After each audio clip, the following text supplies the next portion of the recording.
3 days ago since I put out the video about the thing where the scientists have found in Russia's bottom of the lake.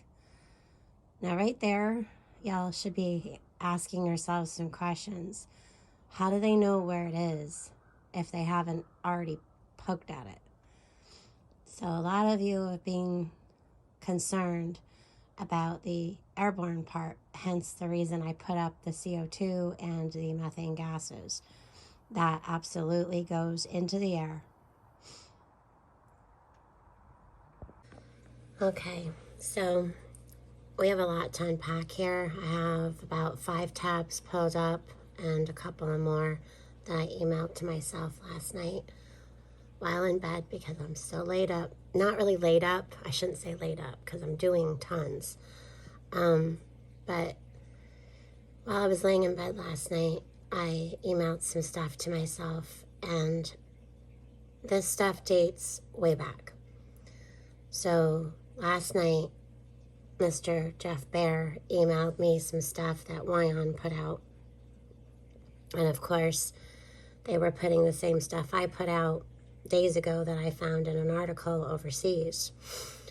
And now it seems to be that everyone's putting this out. However, I'm going to be talking about it because, well, zombies, people, zombies.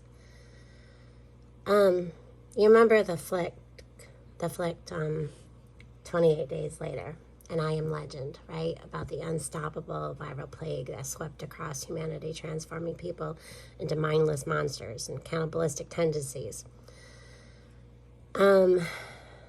So they're talking, okay? They've been talking, and I'll go to some articles from a long time ago, that the rabies infects the central nervous system, and that can drive people to be violently mad. So the virologist at the University of Miami's Miller School of Medicine in Florida, who also appears in the documentary, this thing about 28 Days Later, they combine rabies with the ability of a flu virus to spread quickly through the air. And there you go. You have the makings of a possible zombie apocalypse, right? It's just movie stuff, though, right? So rabies virus mutation possible? Well, let's see. We don't know. Unlike movie zombies, which become reanimated almost immediately after being infected, the first signs as a human are anxiety, confusion, hallucinations, and paralysis. They don't typically appear for about 10 days to a year as the virus incubates inside the body. So would that possibly be a zombie virus via rabies flu hybrid? Yeah. So there's that.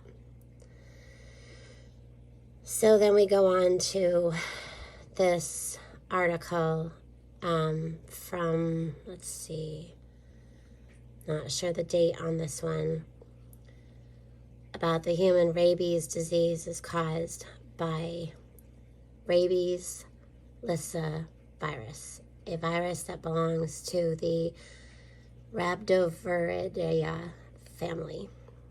The more frequent means of contagion is through bites of infected mammals, especially dogs, but also bats, skunks, fox, raccoon, and wolves, which lacerating the skin directly inoculates virus during the saliva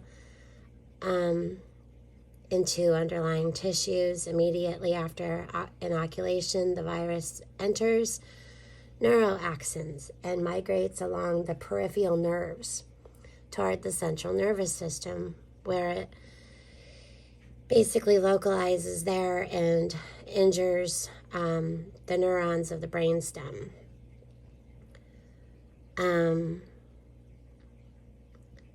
So the former subtype is characterized by fever, hyperactivity, hydrophobia, which is When an animal has rabies, you can scare it with water because they actually get scared of water.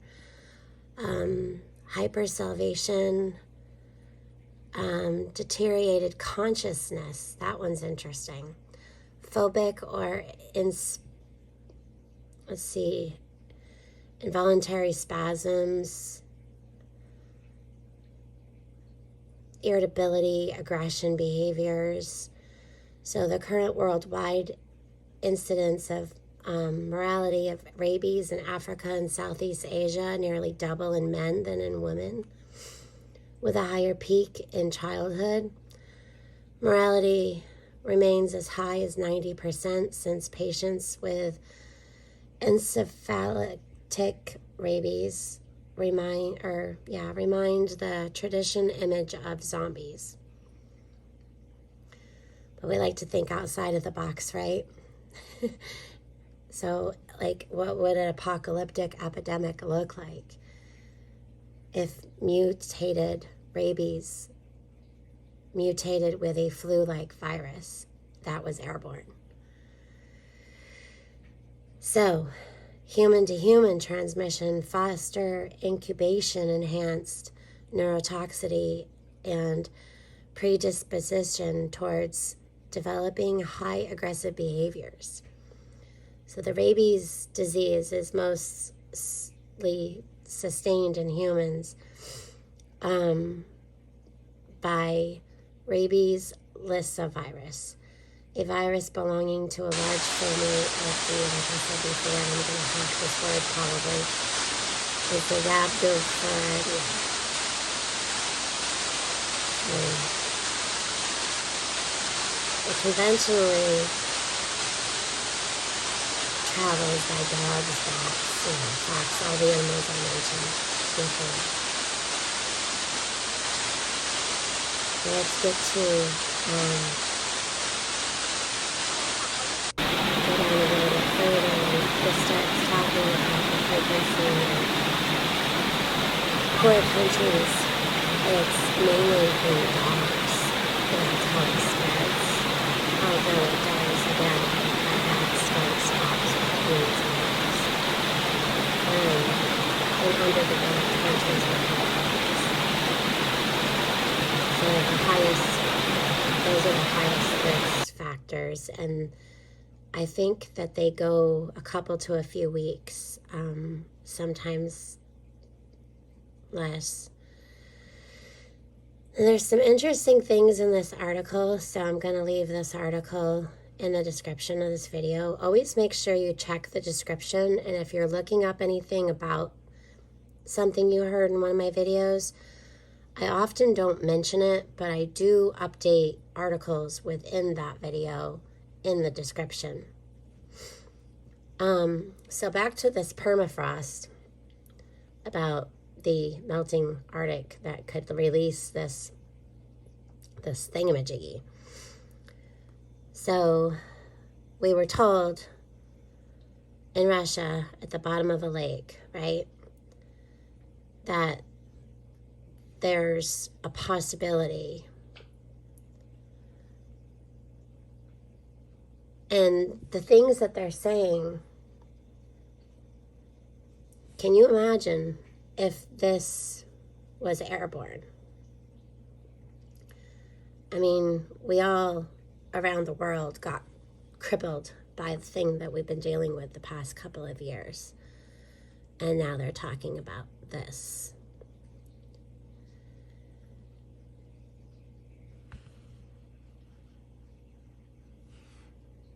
So, let's see. That bacteria that is so old. See, now viruses and bacteria can't live without a host, not when it's frozen.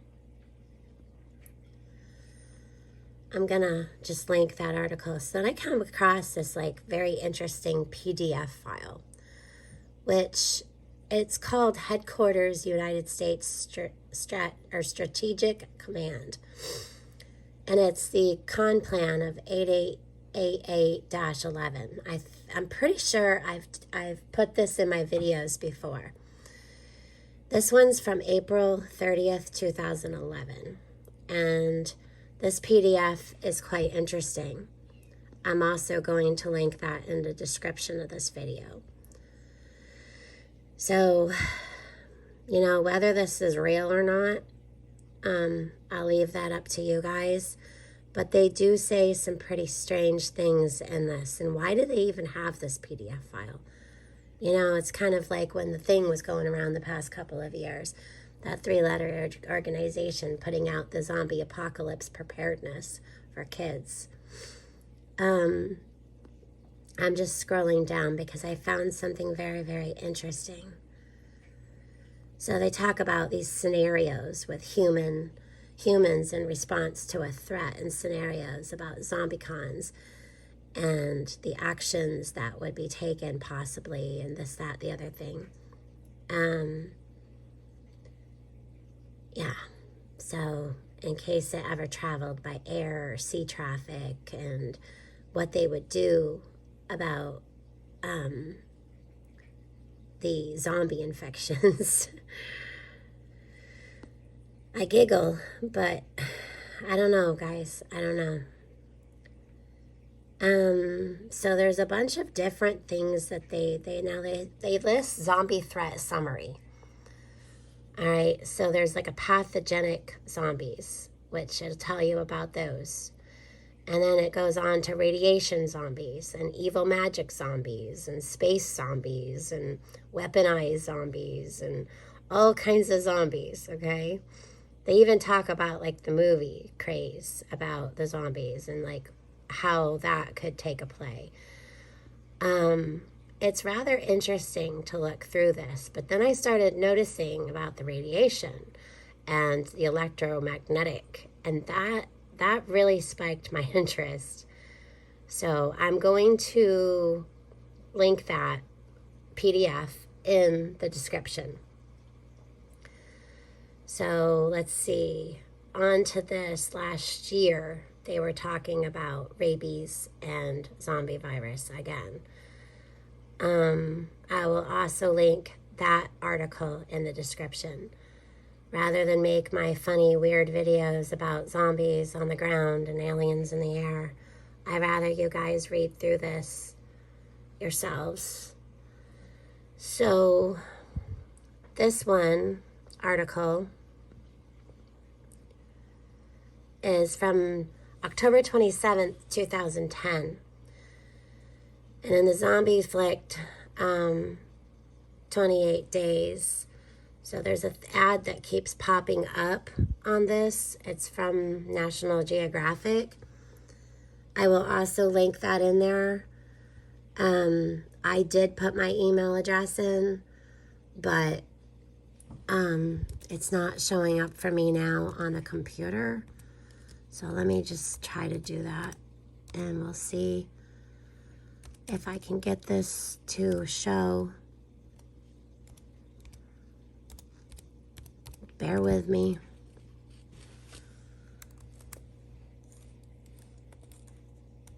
Bear with me.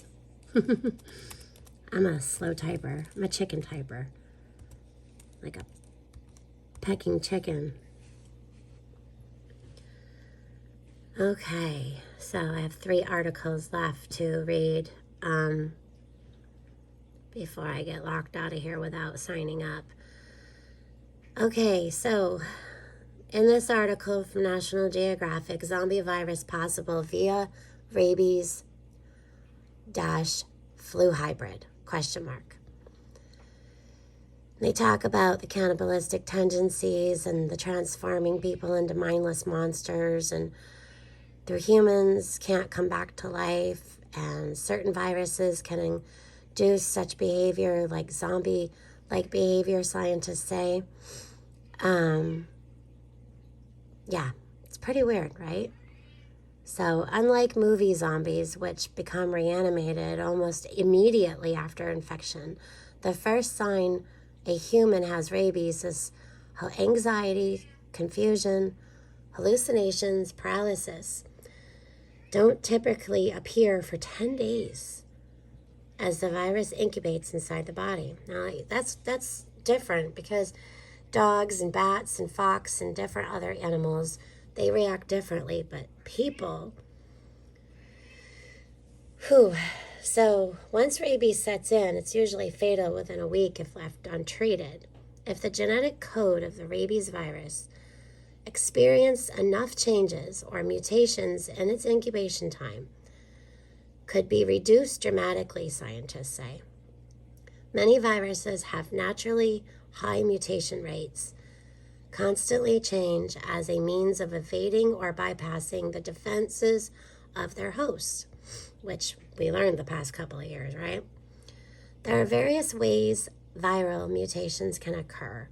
For example, through copying mistakes during gene replication or damage from ultraviolet light. Yeah.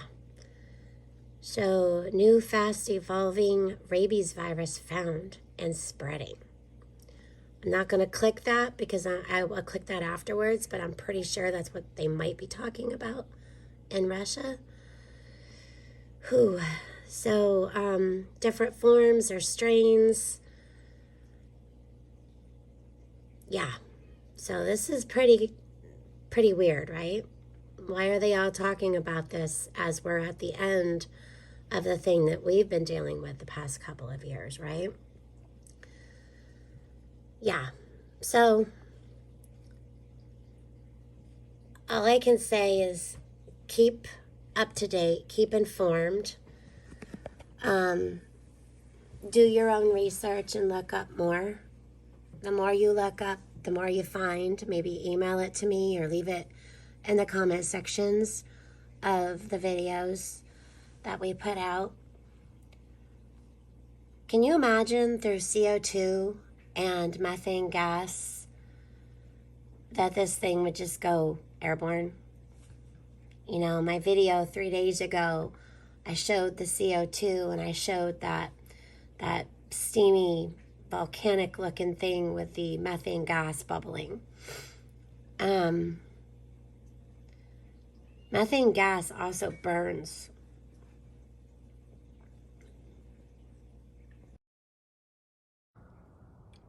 So what we have here is a possibility for, I don't know, more making of movies, a possible airborne something we don't know what it is or how to deal with it. I believe that they do somewhat have a clue in what to do in case of such of an event would take place. Look at all the preparedness. Look at all the PDF files with all the things pertaining zombies. So is it out of the realm of unrealistic reality, or could it become a possible reality? We don't know. But all these things are in question, and I will not live in fear, and I don't expect that you will either. It's just kind of rather odd that now that we're at the end of one thing, that, of course, other things would start popping up. Also, look at the bat thing that happened in Russia just a few months ago, with this whole thing that I put out, I don't know, months ago, about the certain bat viruses that are apparently have gone over to other places as well. So you look at these countries that their economy and they're the poorer countries and all these things that are arising. And then we have the shortages of antibiotics and other medicines around the world. And the shipping is a problem. It seems like the perfect storm to me. Let me know what you think in the comment section. Also, in your own research, let me know what you have found. y'all have a great day, and stay prepped up and beware of zombies.